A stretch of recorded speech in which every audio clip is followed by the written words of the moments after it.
बिस्मिल्लाहिर्रहमानिर्रहीम। अस्सलामु अलैकुम स्टूडेंट्स, उम्मीद है आप खैरियत से होंगे। स्टूडेंट्स, जैसा कि आप जानते हैं कि हम फर्स्ट ईयर बायोलॉजी का हमने स्टार्ट लिया हुआ है और 9 लेक्चर हम डिस्कस कर चुके हैं, जो कि हमने चैप्टर नंबर 1 बायोलॉजिकल मॉलिक्यूल्स पर डिस्कस किए हैं। इन लेक्चर्स में हमने डिटेल में जो हमारी फर्स्ट ईयर की बुक थी उसको स्टार्ट किया था उसका, और प्रॉपर उसके जो टॉपिक्स है हमने उसको कंप्लीट किया था। और आज हमारा इसी तरह लेक्चर नंबर 10 होगा, जिसमें हम प्रीवियस जो हमारा टॉपिक था उसको कंटिन्यू कर रहे होंगे, जिसमें हमने स्टडी किया था कि क्लासिफिकेशन ऑफ कार्बोहाइड्रेट्स। कार्बोहाइड्रेट्स हमने पढ़ा था कि जो कार्बोहाइड्रेट्स होती हैं उनको हम शुगर्स भी कहते हैं। तो हमने ये डिस्कस किया था कि जो शुगर्स हैं ये भी हमारी बॉडी में बहुत इंपॉर्टेंट है। जो कार्बोहाइड्रेट्स हैं ये बायोलॉजिकल मॉलिक्यूल्स हैं और ये भी हमारी बॉडी में बहुत जरूरी है।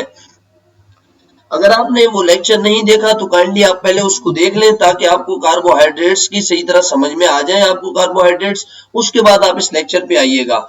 सो स्टूडेंट्स, उसके बाद हमने क्लासिफिकेशन देखी थी। हमने डिस्कस किया था कि हमारी हमारी बुक की अकॉर्डिंग 3 टाइप बताई हुई थी, जिसमें हमने कार्बोहाइड्रेट्स को क्लासिफाई किया था।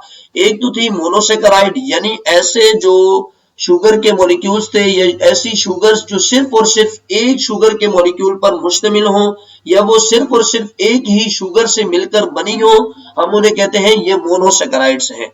फिर हमने ये डिस्कस किया था कि हमारी 2 मजीद और टाइप्स भी हैं, जिनको हम मजीद लेक्चर में डिस्कस करेंगे। आज हमारी एक टाइप वही है जिसका नाम है ओलिगोसेकेराइड। फर्स्ट थी मोनोसेकेराइड, सेकंड थी oligosaccharide, third one is polysaccharide. So अब सेकंड को आज हम डिस्कस करेंगे, जो है ओलिगोसेकेराइड्स। तो स्टूडेंट्स, ये ओलिगोसेकेराइड्स क्या होते हैं अभी डिस्कस करते हैं। यहां पर लिखा हुआ है the type of carbohydrate which are made up to 2 to 10 monosaccharides। अभी स्टूडेंट्स, अगर कोई भी शुगर जो है वो सिर्फ और सिर्फ एक शुगर के मॉलिक्यूल पर मुश्तमिल हो, तो हम कहते हैं कि ये मोनोसेकेराइड्स है। और अगर कोई भी ऐसा शुगर या कोई भी ऐसा कार्बोहाइड्रेट्स जिसमें 2 से लेकर 10 तक अगर शुगर के मॉलिक्यूल प्रेजेंट है, तो हम उन्हें कहेंगे ये ओलिगोसेकेराइड्स है। बेसिकली स्टूडेंट्स, वैसे तो अमूमन जो 2 शुगर वाले मॉलिक्यूल होते हैं, यानी ऐसा मॉलिक्यूल जिसमें 2 शुगर के मॉलिक्यूल प्रेजेंट हो, या ऐसा कंपाउंड जिसमें 2 शुगर के मॉलिक्यूल प्रेजेंट हो, हम उन्हें डाइसेकेराइड कहते हैं। लेकिन हमारी बुक के मुताबिक इन्होंने बताया है कि 2 से लेकर 10 तक वो सारे किस कैटेगरी में आ जाएंगे, ओलिगोसेकेराइड। यानी अगर 2 शुगर से मॉलिक्यूल, एक कोई कंपाउंड है वो उसमें 2 शुगर के मॉलिक्यूल प्रेजेंट है, तो हम उसे बोलेंगे ये डाइसेकेराइड है। और अगर उसमें 3 प्रेजेंट हो तो हम बोलेंगे ये भी एक ओलिगोसेकेराइड की टाइप है। इसी तरह अगर 2 प्रेजेंट हो तो हम उनको भी ये कह सकते हैं कि ये भी ओलिगोसेकेराइड की एक फॉर्म है। ठीक है। इसी तरह अगर 4 मॉलिक्यूल जो है शुगर के प्रेजेंट है किसी भी कंपाउंड में, तो हम कहेंगे ये भी एक ओलिगोसेकेराइड है, या ये भी एक ओलिगोसेकेराइड की एक फॉर्म है। सो स्टूडेंट्स, उम्मीद है आपको ये समझ आ गई होगी कि ओलिगोसेकेराइड्स ऐसे शुगर्स होते हैं जिनके अंदर 2 से लेकर 10 तक शुगर के मॉलिक्यूल प्रेजेंट होते हैं। सो स्टूडेंट्स, आगे these are comparatively less sweet in taste and less soluble in water, they can hydrolyze। अब स्टूडेंट्स, हमने ये डिस्कस किया था लास्ट लेक्चर में, जो हमने मोनोसेकेराइड्स पढ़े थे। हमने ये डिस्कस किया था कि जो मोनोसेकेराइड होते हैं वो उनका जो टेस्ट होता है वो मीठा होता है, वो स्वीट इन टेस्ट थे। लेकिन ये वाले जो है ये लेस स्वीट इन टेस्ट है। तो इनकी क्या वजह है, ये लेस स्वीट क्यों है और वो स्वीट क्यों है? बेसिकली स्टूडेंट्स, वो सिंपल शुगर के मॉलिक्यूल थे। यानी फॉर एग्जांपल वो एक ही शुगर का मॉलिक्यूल था, क्योंकि वो मिलकर ही एक शुगर के मॉलिक्यूल से बना था। जब वो एक शुगर के मॉलिक्यूल से वो मिलकर बन रहा था, तो उसके अंदर हमने ये डिस्कस किया था कि उसके अंदर उसका प्रॉपर एक पूरा स्ट्रक्चर होता है, उसमें carbon, hydrogen, oxygen proper present होते हैं। सो स्टूडेंट्स, जब भी एक शुगर का मॉलिक्यूल दूसरे शुगर के मॉलिक्यूल के साथ रिएक्ट करता है, तो वो अपना OH जो उसके पास एक ग्रुप होता है OH, जिसको हम हाइड्रोक्सिल ग्रुप कहते हैं, वो दूसरे वाले शुगर के मॉलिक्यूल के हाइड्रोजन ग्रुप के साथ अटैच करके वो दोनों क्या करते हैं, फॉर्मेशन कर लेते हैं डाइसेकेराइड की। यानी वो 2 शुगर के मॉलिक्यूल बन जाते हैं। सो स्टूडेंट्स, जब वो अकेला होता है तो उसके पास OH ग्रुप, इसी तरह H ग्रुप, ये सारी चीजें उसके पास मौजूद होती हैं। तो आपको ये आप जानते हैं कि जब हमारी जो जबान है उसके ऊपर जब हम कोई भी चीज इनटेक करते हैं या अंदर की तरफ लेते हैं या उसको ग़िज़ा के तौर पर अपने मुंह में जब उसको लेते हैं या खुराक बनाते हैं, तो क्या होता है कि हमारी जबान पे कुछ रिसेप्टर्स प्रेजेंट होते हैं जो हमें बताते हैं कि भाई ये स्वीट है, ये स्वीट नहीं है, ये कड़वी है, ये खट्टी है, ये इस तरह है, ये इस तरह है। वो सारे टेस्ट हमें हमारी जबान बता रही होती है। सो स्टूडेंट्स, जो सिर्फ और सिर्फ सिंगल शुगर के मॉलिक्यूल होते हैं यानी मोनोसेकेराइड्स होते हैं, तो वो जब हमारी जबान पे आते हैं तो वो हमारी जबान के जो रिसेप्टर्स हैं उनके साथ आसानी से रिएक्ट कर लेते हैं, क्योंकि उनके पास OH ग्रुप और H ग्रुप फ्री होते हैं।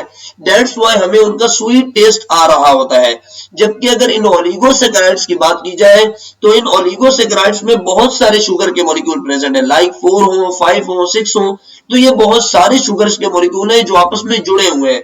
तो ये जो आपस में जुड़े हुए हैं, इसकी वजह से इनके जो OH या H ग्रुप होते हैं वो इस्तेमाल हुए होते हैं या वो एक दूसरे के साथ बॉन्ड बनाने में शामिल होते हैं। दैट्स व्हाई जब हम उनको इनटेक करते हैं तो वो ज्यादातर बॉन्ड बना के रहते हैं। कोई फॉर एग्जांपल कोई एक दो होता है या कम होते हैं OH ग्रुप या H ग्रुप, जो हमारे रिसेप्टर के साथ क्या करते हैं, बाइंड करते हैं और हमें उनका टेस्ट आता है। दैट्स व्हाई हम कहते हैं कि ये लेस स्वीट होते हैं, यानी जो इनका टेस्ट होता है वो कम मीठा होता है एज कंपेयर टू मोनोसेकेराइड। दूसरी बात क्या कह रहे हैं कि लेस सॉल्युबल इन वाटर, यानी ये पानी में कम हल होते हैं। सो स्टूडेंट्स, इसकी भी यही वजह है क्योंकि इनके पास OH ग्रुप और H ग्रुप कम है और वाटर के पास आप जानते हैं कि H2O वाटर का फॉर्मूला है। वाटर के पास भी एक OH ग्रुप और एक OH ग्रुप होता है और एक H ग्रुप होता है। वाटर भी इसी तरह बॉन्ड बना रहा होता है किसी भी मॉलिक्यूल के साथ। तो जब इनके मॉलिक्यूल में बहुत सारे OH ग्रुप जो है वो दूसरे मॉलिक्यूल के OH ग्रुप के साथ या H ग्रुप के साथ अटैच होते हैं, तो वाटर के मॉलिक्यूल को ये कह सकते हैं कि उसको मौका नहीं मिलता कि वो इनके बॉन्ड के साथ या इनके OH ग्रुप के साथ या H ग्रुप के साथ बॉन्ड बना सके। दैट्स व्हाई हम कहते हैं कि ये भी लेस सॉल्युबल इन वाटर है।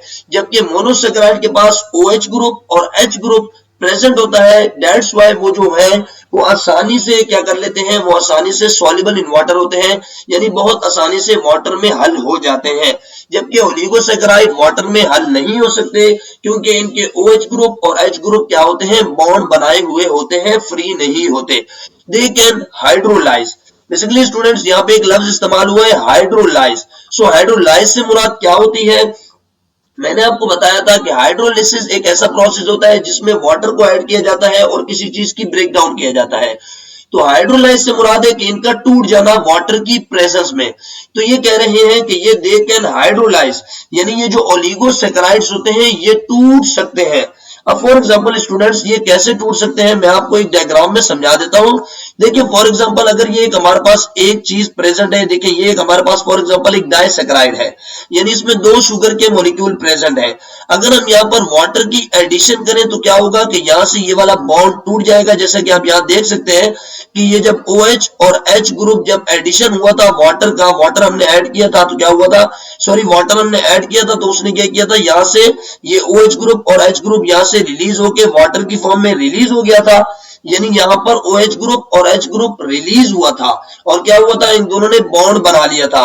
तो अगर हम इसी तरह दोबारा वाटर का मॉलिक्यूल इसमें प्रेजेंट कर दें, यहाँ पर ऐड कर दें, तो क्या होगा कि जिस तरह पहले इसने बॉन्ड बनाया हुआ था हाइड्रोजन ने इसके साथ और OH ने इसके साथ, दोबारा बॉन्ड बन जाएगा और दोबारा ये एक पूरा फॉर्मेशन हो जाएगी दोबारा डाइसेकेराइड की।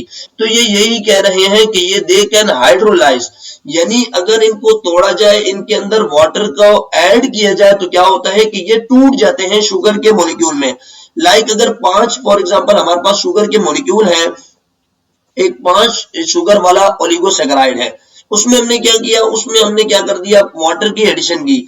जब वाटर का एडिशन हुआ फॉर एग्जांपल उसके चौथे ग्रुप पे, यानी 4 शुगर के मॉलिक्यूल एक तरफ और 1 शुगर का मॉलिक्यूल एक तरफ, अब 5वीं पोजीशन यानी जो चौथा और 5वें के दरमियान जो बॉन्ड था वहां पर अगर वाटर का मॉलिक्यूल क्या करता है, अटैक करता है, तो क्या होगा कि वो जो 5वां होगा वो अलग हो जाएगा, 1 शुगर का मॉलिक्यूल, और ये 4 शुगर के मॉलिक्यूल अलग हो जाएंगे। तो ये यही कह रहे हैं कि दे कैन हाइड्रोलाइज, यानी ये वाटर की मौजूदगी में क्या हो सकता है, टूट सकते हैं। ठीक है बेटा, ये आपको इतनी उम्मीद है समझ आ गई होगी। आगे क्या लिखा हुआ है, the most common type is disaccharide, यानी ओलिगोसैकेराइड की जो आम एक कह सकते हैं आमतौर पर जो ओलिगोसैकेराइड हमें मिल जाता है वो डाइसैकेराइड की फॉर्म में मिल रहा होता है, यानी ऐसा शुगर की फॉर्म में मिल रहा होता है जिसमें शुगर के मॉलिक्यूल दो होते हैं, ऐसे कंपाउंड की फॉर्म में मिल रहा होता है जिसमें दो शुगर के मॉलिक्यूल प्रेजेंट होते हैं। तो ये कह रहे हैं on hydrolysis yields to monosaccharides, यानी वही बात कह रहे हैं कि ये जो डाइसैकेराइड है यानी दो शुगर वाला मॉलिक्यूल है, जब हम इसके अंदर हाइड्रोलिसिस करते हैं यानी वाटर का एडिशन करते हैं तो वाटर के एडिशन की वजह से जो उन दोनों शुगर के मॉलिक्यूल के दरमियान बॉन्ड होता है वो ब्रेक हो जाता है और जिसकी वजह से एक शुगर का मॉलिक्यूल अलग हो जाता है और दूसरे शुगर का मॉलिक्यूल अलग होता है। जब ये सेपरेट हो जाते हैं तो हम इनको एक शुगर के मॉलिक्यूल को हम क्या कह रहे होते हैं, मोनोसैकेराइड, यानी ये यही कह रहे हैं कि the most common type is disaccharide, यानी इसकी आमतौर पर जो टाइप है वो डाइसैकेराइड है और जब हम इसकी हाइड्रोलिसिस करते हैं तो क्या होता है कि हमें दो मोनोसैकेराइड मिल रहे होते हैं। सो स्टूडेंट उसके बाद क्या पॉइंट लिखा हुआ है, the covalent bond between these two monosaccharides is glycosidic bond और लिंकेज। स्टूडेंट्स ये आपने बात याद रखनी है कि जो मोनोसैकेराइड्स होते हैं जब वो आपस में बॉन्ड बनाकर डाइसैकेराइड की फॉर्मेशन करते हैं या इसी तरह डाइसैकेराइड मजीद किसी शुगर के मॉलिक्यूल के साथ ऐड होकर ट्राइसैकेराइड टेट्रासैकेराइड इसी तरह मजीद जो फॉर्मेशन हो रही होती है ओलिगोसैकेराइड्स की, तो क्या होता है कि उनके दरमियान जो बॉन्ड प्रेजेंट होता है उस बॉन्ड का नाम होता है ग्लाइकोसिडिक लिंकेज या ग्लाइकोसिडिक बॉन्ड। स्टूडेंट्स आप यहां पर देख सकते हैं ये एक हमारे पास ग्लूकोज का मॉलिक्यूल है यानी ये एक मोनोसैकेराइड है, एक शुगर वाला मॉलिक्यूल है, इसी तरह ये दूसरा एक शुगर वाला मॉलिक्यूल है ये भी ग्लूकोज है। तो यानी जब ये दोनों कंबाइन होते हैं तो वाटर का रिलीज होता है और इसके नतीजे में इन दोनों के दरमियान एक बॉन्ड बनता है जिस बॉन्ड का नाम क्या है, ग्लाइकोसिडिक लिंकेज या ग्लाइकोसिडिक बॉन्ड। सो स्टूडेंट्स अगर आपसे पूछा जाए कि कार्बोहाइड्रेट्स के दरमियान कौन सा बॉन्ड प्रेजेंट होता है तो आप कहेंगे ग्लाइकोसिडिक बॉन्ड या ग्लाइकोसिडिक लिंकेज भी हम इसको कह सकते हैं। सो स्टूडेंट्स दो मोनोसैकेराइड के दरमियान हमेशा ग्लाइकोसिडिक लिंकेज प्रेजेंट होगा। इसी तरह अगर मजीद भी बहुत सारे अगर मोनोसैकेराइड प्रेजेंट हो या पूरी ओलिगोसैकेराइड प्रेजेंट हो तो वो जो आपस में जुड़े होंगे वो थ्रू ग्लाइकोसिडिक लिंकेज के जरिए जुड़े होंगे। अब आगे एक चीज लिखी हुई है, a glycoside is simply a ring shape sugar molecule that is attached to another molecule. The sugar ring may be either 5-membered ring or a 6-membered ring. Students यहाँ पर ग्लाइकोसाइड एक लफ्ज इस्तेमाल किया हुआ है, ग्लाइको से मुराद होती है शुगर और बेसिकली स्टूडेंट्स यहाँ पे ग्लाइकोसाइड से मुराद एक ऐसा कंपाउंड है या एक ऐसा मॉलिक्यूल है, बेसिकली ये कंपाउंड है। ग्लाइकोसाइड से मुराद एक ऐसा कंपाउंड है जिसमें एक शुगर का मॉलिक्यूल किसी दूसरे मॉलिक्यूल के साथ अटैच होता है। जब एक शुगर का मॉलिक्यूल किसी दूसरे मॉलिक्यूल के साथ अटैच हो या जुड़ जाए या उसके साथ बॉन्ड बना ले तो वो जो कंपाउंड की फॉर्मेशन होती है हम उसे ग्लाइकोसाइड कहते हैं। स्टूडेंट्स फॉर एग्जांपल अगर दो शुगर के मॉलिक्यूल प्रेजेंट हैं, जुड़े हुए हैं, तो हम कहेंगे कि ये डाइसैकेराइड ग्लाइकोसाइड है, यानी ये एक ऐसा कंपाउंड है जिसमें एक शुगर का मॉलिक्यूल दूसरे वाले किसी मॉलिक्यूल के साथ अटैच है। अब वो दूसरा वाला मॉलिक्यूल शुगर भी हो सकता है, नॉन शुगर भी हो सकता है, कोई और भी हो सकता है, ठीक है। बस शर्त ये है कि एक शुगर का मॉलिक्यूल जब किसी दूसरे मॉलिक्यूल के साथ कंबाइन होता है, जुड़ता है, तो उसके नतीजे में जो कंपाउंड बनता है उस कंपाउंड को हम ग्लाइकोसाइड कहते हैं। और इसी तरह अगर डाइसैकेराइड दो शुगर के मॉलिक्यूल कंबाइन होंगे तो हम कहेंगे कि ये डाइसैकेराइड ग्लाइकोसाइड प्रेजेंट है। तो अब ये यही कह रहे हैं कि glycoside is simply a ring shape sugar molecule that is attached to another molecule, यानी ग्लाइकोसाइड से मुराद एक ऐसा शुगर का मॉलिक्यूल है जो रिंग फॉर्म में होगा। उसकी रिंग 5 मेंबर भी हो सकती है, उसकी रिंग 6 मेंबर भी हो सकती है। हमने लास्ट लेक्चर में ये डिस्कस किया था कि जो मोनोसैकेराइड्स होते हैं वो कह सकते हैं कि वो 2 कार्बन पर भी 3 कार्बन पर भी मुश्तमिल होते हैं, 4 पर भी, 5 पर भी, 6 पर भी, 7 पर भी, इसी तरह यानी उनकी रिंग में 5 कार्बन भी हो सकते हैं, 6 कार्बन भी इसी तरह कम ज्यादा भी हो सकते हैं। तो ये क्या कह रहे हैं कि ग्लाइकोसाइड से मुराद एक ऐसा कंपाउंड है जिसमें 5 रिंग वाला शुगर मॉलिक्यूल भी हो सकता है या 6 रिंग वाला शुगर मॉलिक्यूल भी हो सकता है, जो कंबाइन कर रहा होगा किसी दूसरे मॉलिक्यूल के साथ, उसको हम क्या बोलेंगे, ग्लाइकोसाइड बोलेंगे। अब एग्जांपल दी हुई है, for example sucrose is a disaccharide. अब डाइसैकेराइड की क्या एक एग्जांपल दी है, सुक्रोज। बेसिकली स्टूडेंट्स, सुक्रोज जो है ये हमारी आमतौर पर जो हम चीनी इस्तेमाल करते हैं उसका फॉर्मूला यही होता है जो सुक्रोज का है, और उसको हम सुक्रोज कहते हैं आमतौर पर। साइंटिफिकली उस चीनी को सुक्रोज कहा जाता है। सो स्टूडेंट्स, ये जो सुक्रोज है ये क्या है, ये एक डाइसैकेराइड है, यानी ये एक ऐसा मॉलिक्यूल है या ऐसा कंपाउंड है जो मिलकर, या ये एक ऐसा मॉलिक्यूल है जो 2 शुगर के मॉलिक्यूल पर मुश्तमिल होता है। यानी ये जब बनता है तो 2 शुगर के जब मॉलिक्यूल मिलते हैं तो एक सुक्रोज की फॉर्मेशन होती है। स्टूडेंट्स, ये जो डाइसैकेराइड है ये मिलकर बना होता है 2 शुगर के यूनिट्स के साथ, एक का नाम ग्लूकोज है और एक का नाम फ्रक्टोज है। स्टूडेंट्स, ये हमने लास्ट लेक्चर में इसको भी डिस्कस किया था कि ग्लूकोज और फ्रक्टोज जो है ये दोनों एक दूसरे के आइसोमर हैं। स्टूडेंट्स, आइसोमर से मुराद ऐसे कंपाउंड, ऐसे मॉलिक्यूल्स होते हैं जो दोनों, उनका केमिकल फॉर्मूला या मॉलिक्यूलर फॉर्मूला तो सेम हो, सिर्फ और सिर्फ उनके मॉलिक्यूलर स्ट्रक्चर में डिफरेंस हो। स्टूडेंट्स, अगर आपको ये समझ नहीं आ रही आइसोमर की, इसी तरह मोनोसैकेराइड की, तो मैंने आपको पहले भी बताया, काइंडली दोबारा वो लेक्चर देख लें। जब वो आप लेक्चर देख लेंगे इंशाल्लाह तो आपको लाजमी इस बात की समझ आ जाएगी जो अभी मैं कह रहा हूं। अगर आपने वो लेक्चर नहीं देखा तो आपको यहाँ पर समझने में मुश्किल होगी, क्योंकि ये सारे टॉपिक एक दूसरे के साथ जुड़े हुए हैं। इसी तरह आपको, इसीलिए आपको पहले वो समझना लाजमी है और बाद में आपको इसकी समझ आएगी। सो स्टूडेंट्स, अब क्या बता रहे हैं कि सुक्रोज एक डाइसैकेराइड है जो मिलकर बना होता है एक ग्लूकोज और एक फ्रक्टोज से। यानी एक जब ग्लूकोज एक मॉलिक्यूल और फ्रक्टोज एक मॉलिक्यूल, जब ये दोनों मॉलिक्यूल कंबाइन होंगे तो एक डाइसैकेराइड की फॉर्मेशन होगी, 2 शुगर वाले मॉलिक्यूल की फॉर्मेशन होगी, उसका नाम क्या है, सक्रोज है। लाजमी नहीं कि हमेशा सक्रोज बने, इसी तरह कोई और डाइसैकेराइड भी बन सकता है जिसमें शुगर के जो मोनोसैकेराइड जो होंगे वो डिफरेंट होंगे, यानी जो उसके यूनिट होंगे, जो उसको बना रहे होंगे वो डिफरेंट होंगे। जिस तरह इसमें ग्लूकोज और फ्रक्टोज था जो सक्रोज को बना रहा था, इसी तरह अगर ग्लूकोज और ग्लूकोज ये मोनोसैकेराइड कंबाइन हो जाए तो वो हमारे पास बनाते हैं माल्टोज को, वो भी आगे जाके हम डिस्कस करेंगे। सो स्टूडेंट, अब ये कह रहे हैं कि ये जो डाइसैकेराइड होते हैं, यानी ये जो 2 शुगर वाले मॉलिक्यूल होते हैं, ये रिड्यूसिंग शुगर भी हो सकती है या ये नॉन रिड्यूसिंग शुगर भी हो सकती है। रिड्यूसिंग और नॉन रिड्यूसिंग से क्या मुराद है अभी आपको बताता हूं। तो स्टूडेंट्स, क्या लिखा हुआ है, the reducing sugar is any carbohydrate which is capable of being oxidized and causes the reduction of other substances without hydrolysis. So students, ये क्या कह रहे हैं, ये कह रहे हैं कि रिड्यूसिंग शुगर से मुराद ऐसे कार्बोहाइड्रेट्स हैं या ऐसी शुगर्स हैं जो क्या हो सकती हैं, which is capable of being oxidised. Students, जब हम ऑक्सीजन का किसी चीज में एडिशन करते हैं तो हम कहते हैं कि यहाँ पर ऑक्सीडेशन हुई है, यानी ऑक्सीजन का एडिशन हुआ है। इसी तरह रिडक्शन से मुराद होती है ऑक्सीजन का रिमूव होना। जब ऑक्सीजन का रिमूव होता है तो हम बोलते हैं कि यहाँ पर रिडक्शन हुई है। ऑक्सीडेशन यानी ऑक्सीजन का ऐड होना, रिडक्शन यानी इसका ऑक्सीजन का रिमूव होना। इसी तरह ऑक्सीडेशन से मुराद ये भी होती है कि रिमूव ऑफ हाइड्रोजन, हाइड्रोजन का रिमूव होना, और रिडक्शन से मुराद ये भी होती है कि एडिशन ऑफ हाइड्रोजन, यानी हाइड्रोजन का ऐड होना। ऑक्सीडेशन एडिशन ऑफ ऑक्सीजन और रिडक्शन रिमूवल ऑफ ऑक्सीजन, यानी ऑक्सीजन का रिमूव होना। इसी तरह ऑक्सीडेशन यानी रिमूवल ऑफ हाइड्रोजन और रिडक्शन में एडिशन ऑफ हाइड्रोजन, इसको हम कहते हैं ऑक्सीडेशन रिडक्शन।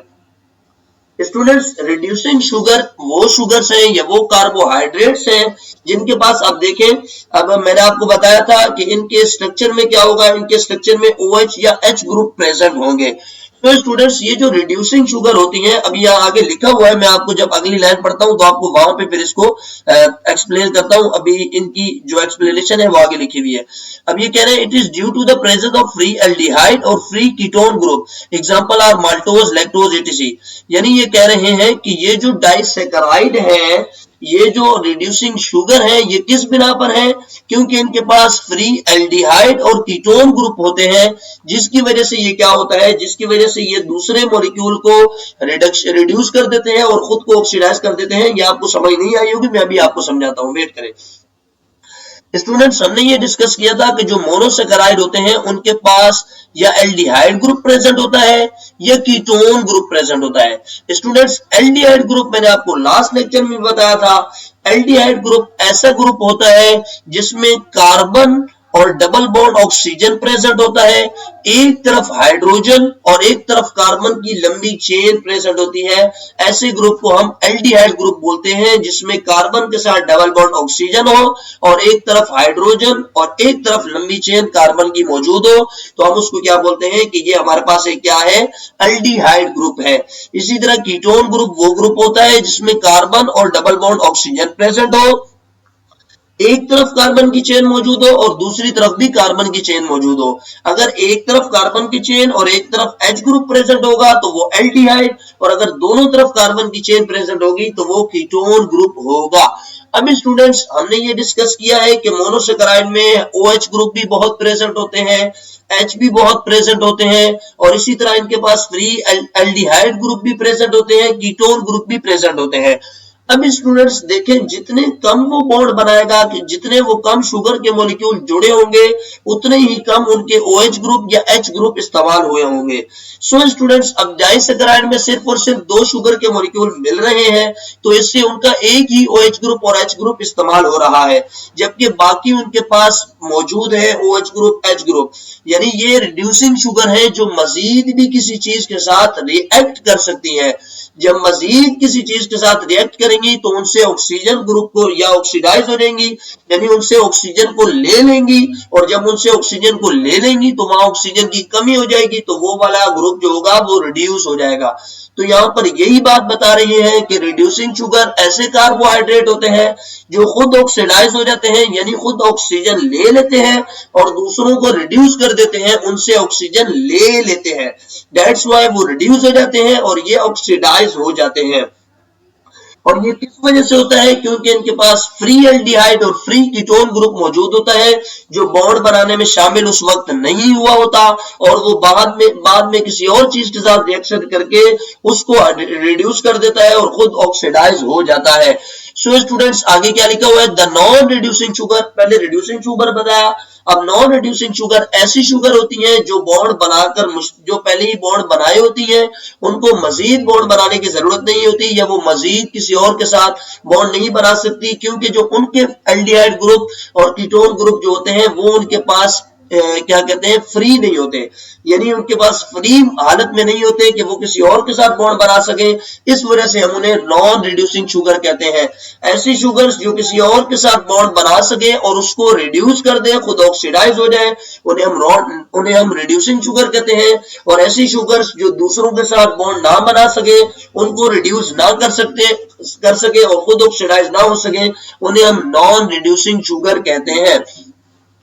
एग्जाम्पल में हमारे पास रिड्यूसिंग शुगर में, एग्जाम्पल में हमारे पास माल्टोज और लैक्टोज है। इसी तरह हमारे पास नॉन रिड्यूसिंग शुगर में सग्रोज और रैफिनोज है। ये कौन सी शुगर्स हैं, ये नॉन रिड्यूसिंग शुगर्स हैं।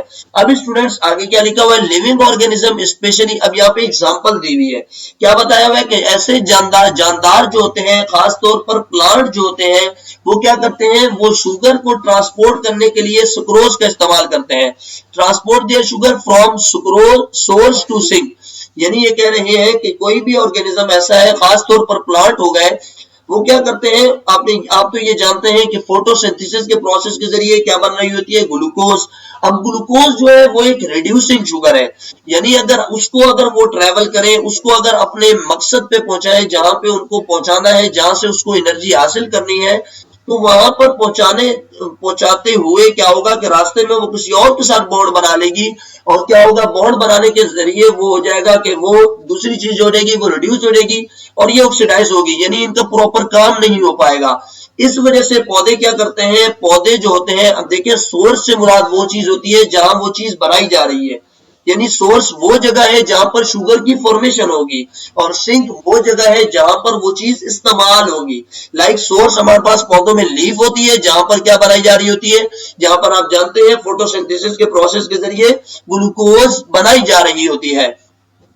और सिंक यानी सिंक से मुराद फ्रूट है और इसी तरह सीड्स हो गए जहां पर उस ग्लूकोज की जरूरत है ताकि उससे एनर्जी बनाई जा सके। अब स्टूडेंट्स मैंने आपको बताया कि अगर वो ग्लूकोज को ट्रेवल करवाएं तो ग्लूकोज किसी और चीज के साथ रिएक्शन कर लेगा और उनको एनर्जी नहीं हासिल होगी। दैट्स व्हाई जो पौधे होते हैं वो क्या करते हैं, वो नॉन रिड्यूसिंग शुगर का इस्तेमाल करते हैं। क्यों इस्तेमाल करते हैं नॉन रिड्यूसिंग शुगर का, ताकि वो आसानी से मूव कर सके लीफ से सिंक की तरफ, यानी लीफ से फ्रूट की तरफ मूव कर सके ताकि क्या हो सके, आराम से उनसे एनर्जी बनाई जा सके। स्टूडेंट्स पहले सुक्रोज की फॉर्म में यानी नॉन रिड्यूसिंग शुगर की फॉर्म में वहां से वो चीज भेजी जाती है फ्रूट की तरफ या सीड की तरफ और वहां पर क्या होता है, फिर उसको ब्रेक डाउन करके वापसी ग्लूकोज दिया जाता है और उससे अपनी एनर्जी बना रहे होते हैं। पौधों की जो ग़िज़ा है वो ऑक्सीजन है, सॉरी ग्लूकोज है। ग्लूकोज एक शुगर है जिससे वो क्या बना रहे होते हैं, एनर्जी बना रहे होते हैं। तो उस ग्लूकोज को बचाने के लिए वो क्या करते हैं, उसको एक दूसरी शुगर के साथ उसका कॉम्बिनेशन कर देते हैं या ज्वाइन कर देते हैं उन दोनों को, ताकि क्या हो सके, वो दूसरी चीजों के साथ रिएक्शन ना कर सके और वो प्रॉपर अपनी जगह पर पहुंच सके जहां उनका इस्तेमाल करना है। और जब वो अपनी जगह पर पहुंच जाती है तो उनको ब्रेक डाउन करके उनमें से वापसी अपनी जो उनको चीज चाहिए होती है या ग्लूकोज चाहिए होता है उसको हासिल कर लेते हैं। अब क्या कह रहे हैं, sucrose is the sugar which is non reducing sugar. Sucrose एक ऐसी शुगर है जो नॉन रिड्यूसिंग शुगर है। It contains more energy, that is it is energy efficient in transport and storage। यानी वही बात बता रहे हैं कि ये जो सुक्रोज है ये एक नॉन रिड्यूसिंग शुगर है, ये दूसरी चीजों को रिड्यूस और खुद को ऑक्सीडाइज नहीं कर सकती, तो दैट्स व्हाई पौधे इसका इस्तेमाल करते हैं। और ये क्या होती है, ये एनर्जी एफिशिएंट होती है क्योंकि इसके अंदर ग्लूकोज एक मॉलिक्यूल प्रेजेंट होता है और एक फ्रक्टोज प्रेजेंट होता है और आगे जाके वो ग्लूकोज टूटकर पौधों को एनर्जी दे रहा होता है। आगे क्या बताया हुआ है, during transport it is not oxidise and react with other substance, so no intermediate reaction with other molecules occur. यानी वही बात कि जब ट्रांसपोर्ट में इसको इस्तेमाल किया जाता है तो ये दूसरी चीजों को ऑक्सीडाइज नहीं, खुद ऑक्सीडाइज नहीं होती और दूसरी चीजों को रिड्यूस नहीं करती, यानी उनसे ऑक्सीजन ग्रुप को नहीं लेती, उनसे रिएक्शन नहीं करती और क्या होती है, कोई इंटरमीडिएट यानी कोई दरमियान वाली कोई चीज की फॉर्मेशन नहीं कर रही होती, सिर्फ और सिर्फ जिस हालत में जाती है उसी हालत में वहां पर पहुंच जाती है। यानी हम आम लफ्जों में कहें तो ये एक कह सकते हैं कि शरीफ शुगर है जो अपना सिर्फ काम से काम रखती है, और जबकि ग्लूकोज जो है वो बदमाश शुगर है जो क्या कर रही है, जो दूसरी चीजों के साथ रिएक्शन कर लेती है। इस वजह से उसकी बदमाशी खत्म करने के लिए उसके साथ एक दूसरी चीज को या उसके साथ एक नए पहलवान को जोड़ा जाता है या नए पहलवान को उसके साथ लड़ाई करवाई जाती है ताकि क्या हो सके, वो दोनों पहलवान आपस में लड़ते रहे और लड़के वो क्या बना लेते हैं, सुक्रोज, यानी वो बॉन्ड बना के सुक्रोज की फॉर्मेशन करते हैं। और जब वो आपस में लड़ते रहते हैं तो वो किसी और चीजों के साथ पंगा नहीं करते और जिससे वो अपनी जगह पर पहुंच जाते हैं और वहां पर जगह पे जाकर वापसी उनको तोड़ दिया जाता है, जिससे वो क्या होते हैं, वो वापसी अपने पहलवान दोबारा अपनी हालतों में आ जाते हैं और वो पहलवानों को फिर इस्तेमाल कर लिया जाता है एनर्जी के तौर पर। तो स्टूडेंट आम लफ्जों में भी मैंने आपको समझा दिया कि ये क्या कहना चाह रहे हैं।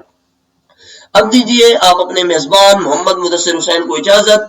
नेक्स्ट लेक्चर में इंशाल्लाह पॉलीसेकेराइड्स जो हमारी लास्ट क्लासिफिकेशन ऑफ कार्बोहाइड्रेट्स है उसको डिस्कस करेंगे। तब तक के लिए अल्लाह हाफिज।